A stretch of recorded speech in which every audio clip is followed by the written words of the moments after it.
கடனை வலுக்கட்டாயமாக வசூலித்தால் 5 ஆண்டு சிறை தண்டனை மற்றும் ரூபாய் 5 லட்சம் அபராதம் விதிக்க வகை செய்யும் தமிழ்நாடு அரசின் சட்ட மசோதாவுக்கு ஆளுநர் என் ரவி ஒப்புதல் அளித்துள்ளார்.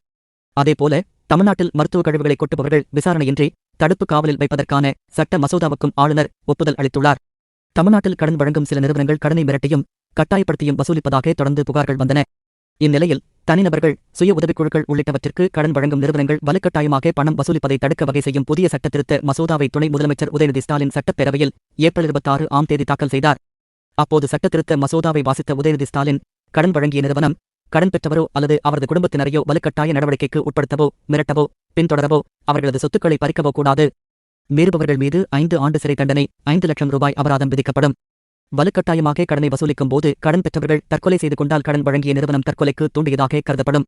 வலுக்கட்டாய நடவடிக்கைகளில் கடனை வசூல் செய்தால் பிணையில் வெளிவர முடியாத அளவிற்கு சிறை தண்டனை விதிக்கப்படும் என்றார். அதேபோல தமிழ்நாட்டில் உயிரி மருத்துவக் கழிவுகளை கொட்டினால் விசாரணையின்றி நேரடியாக சிறை தண்டனை விதிக்கும் வகையில் சட்ட முன்வடிவு சட்டப்பேரவையில் கடந்த மார்ச் மாதம் 24ஆம் தேதி தாக்கல் செய்யப்பட்டது. இந்த சட்ட முன்வடிவை முன்னாள் சட்டத்துறை அமைச்சர் ரகுபதி தாக்கல் செய்தார். தொடர்ந்து இந்த மசோதா கடந்த ஏப்ரல் 29 தேதி விவாதத்துக்கு எடுத்துக் கொள்ளப்பட்டு நிறைவேற்றப்பட்டது.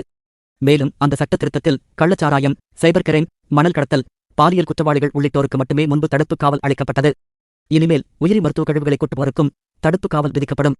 இந்த மசோதாவின்படி தமிழகத்தில் உயிரி மருத்துவக் கழிவுகளை முறையற்று குவித்தாலோ, அண்டை மாநிலங்களில் இருந்து வந்து தமிழகத்தில் மருத்துவக் கழிவுகளை கொட்டினாலோ உயிரி மருத்துவக் கழிவு மேலாண்மை விதிகளை மீறியதாக கருதி விசாரணையின்றி தடுப்பு காவலில் வைக்கப்படுவார்கள் என கூறப்பட்டுள்ளது. இந்த நிலையில் தமிழ்நாடு சட்டப்பேரவையில் நிறைவேற்றப்பட்ட மேற்கண்ட 2 சட்ட மசோதாவிற்கும் தமிழ்நாடு ஆளுநர் என் ரவி ஒப்புதல் வழங்கியுள்ளார்.